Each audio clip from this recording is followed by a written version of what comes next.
Приключенията на Шутко и Ударко. Шутко и Ударко на риболов. Момчета, каква е програмата за деня? Мислехме да отидем да ловим риба на езерото. Риба на езерото? Вие изобщо знаете ли как се използва въдицата? Ти как мислиш? Аз мисля, че не знаете. Грешиш! Знаем!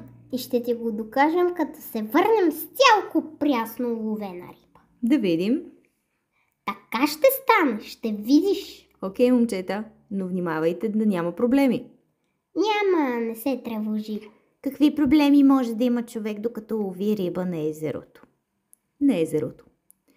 Шутко, не трябваше да идваме. Такава жега е, ще се разтопим направо. Хайде сега, стига си мрънкал, малко слънце няма да ни навреди. Ако беше само малко, щеше да е добре. Но това си е страшен пек. Нали знаеш колко вредно е силното слънце? Ето ти слънцезащитен крем, намажи се и се успокой. Да се успокоя ли? Да, риболова трябва да успокоява, не да напряга. Ето ни двамата седим сред природата. Дишаме чист въздух, все едно медитираме. Все едно какво правим? Започваме ли да ловим риба или не? Започваме. Успокой се, братле. Хвърлят въдиците и зачакват. След 1 час. Нищо не става. Ще стане. Вече стоим цял час и нищо не помръдва. Крилцата ми се опърлиха на този припек. Тия риби най-вероятно са се изпокрили и въобще не възнамеряват да си подадат носовете навън. Тихо, Дърко, ще ги подплашиш. Кой ще подплаша? Тук няма никой освен нас двамата. Ще подплашиш рибата. Не знаеш ли, че когато се лови риба, трябва да се мълчи? Че защо? Защото ако говориш, рибите бягат, така че затваряй си човката. Не ме предизвиквай, братле. След още 1 час. Шутко, как е положението? Мълчим от колко време и пак нищо не става. Става. Аз не съм хванал нито една риба. Защото малките ти папагалски крака са във водата и рибите виждат. Пука, след малко ще ми видят и човката. Ударко, така няма да хванеш нищо. Ела да видиш моята кошница. Какво ти хвалиш ли ми се? Хванал някоя риба и сега ми се перчи. Не ти се перча, киселяче, а ти обяснявам. Ако ме послушаш, и ти ще хванеш. Докато не спреш да дърдориш и да държиш папагалските си крака във водата, рибите няма да се хванат на въдицата ти. Ще се хванат, ще видиш. Рибки, рибоци, елате при татко. Рибки! На повърхността се появява голям шаран. Ей, птицо, какво си се развикала? Събуди ме. Не знаеш ли, че ако искаш да хванеш риба, трябва да пазиш тишина? Ето и рибата ти каза същото. Извинете го, господин Шаран. Защо се извиняваш? Защото се държиш зле. Аз се държа зле. Ей, пиленца, казах по-рано и по-тихо. И няма да повтарям повече. Ти пиленце ли ме нарече? Ей, рибок, фащи се на въдицата, че да се прибираме вече. Прегряхме на това слънце. Някой се нуждае от урок, май. И какво мислиш, че можеш да ми направиш? Шаранът дава знак с уста и на повърхността се появяват още 10 големи шарани. Момчета, да дадем урок на тоя червеноперко. Червеноперко ли? Така ли ме нарече? Върни си думите назад, господин Шаран. Не говори така за брат ми. Ти да мълчиш, зеленоперко, че и ти ще го отнесеш. Шутко, време е за екшен, братле. Да им покажем с кого си имат работа. В този момент шараните се втурнали към Ударко. Ударко, приближават се към теб. Внимавай! Споко, сега ще си направя рибена чорба. Атака! Започнала битка с шараните. Ей, сега ще видиш ти, рибок с рибок. Ще ти откъсна опашката. Нати!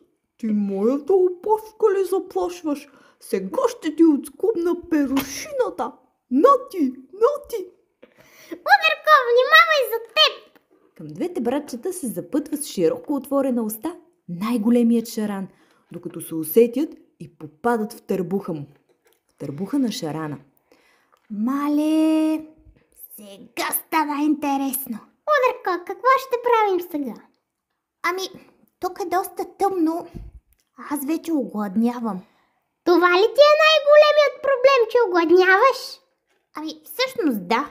Ударко, ние сме в търбуха на господин Шаран. Не знаем как да излезем. Тук сме, защото разгневи цялата риба в езерото с твоите тъпоти и сега се чудиш какво да ядеш. Защо сега правиш така? Защото се ядосах. Сега ще стане още по-интересно, значи. Трябваше да имаме един спокоен ден. Че такъв си е, я виж колко е тихо тук. Ако имаше и какво да хапнем... Стига! Концентрирай се. Не мога, като съм гладен. Трябва ни план. Измисли ли нещо? Нека да помисля малко. Побързай! Как да излезем от търбуха на риба?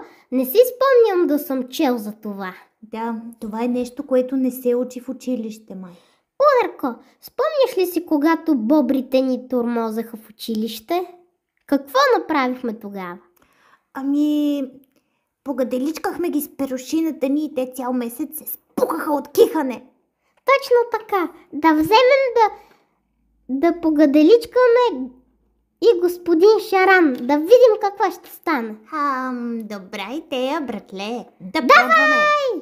Папагалчетата започват да гаделичкат Шарана. Той се разкихва и при едно от кихванията ги изплюва. Чих! Пляк! Изцапа ми гребена, бе. Тихо, плувай бързо към брега. Искам да му прасна едно круше на този рибък. Тръгвай, като ти казвам. Сега не е времето. На повърхността на езерото. Ауч! Какво стана? Май си щупих крилото. Какво? Мисля, че се ударих в нещо. Какво? В това нещо, в този мустакатия рибок. На повърхността на езерото се е появил огромен сом. Момчета, какво става? Разплискахте цялото езеро. Ти кой си? Аз съм господин Сом, кметът на езерото. А вие кои сте? Ние сме Шипка и Ударко. Дойдохме на риболов, но нещата малко излязоха от контрол. Да, след като бяхме нападнати от едни развилнели се шарани. Така ли? Доста интересно. Не разбирам какво смешно има. Тия шарани трябва да бъдат наказани. Въобще не бяха дружелюбни, господин кмет. Единият от тях искаше да ни направи на пастет, даже ни глътна. Момчета, така ме развеселихте. Трябва да ви кажа, че този шаран е опасна работа. Извадили сте голям късмет, щом сте успели да се измъкнете от търбуха му. Трябваше да прибегнем до хитрина. Браво на вас! Умници! Да, такива сме. Престани! Че защо умник съм си? Ти си най-умният, няма що. Затова все ни забъркваш в подобни каши. Момчета, следващия път, като идвате, пазете тишина и не се закачайте с шараните. От мен да го знаете. Ще внимаваме повече, обещаваме, господин Сом. Въобще не обещаваме. Не беше доста забавно, а то шаран има да киха цял месец поне. Чао, господин Сом, до скоро. До скоро виждане, момчета. Край.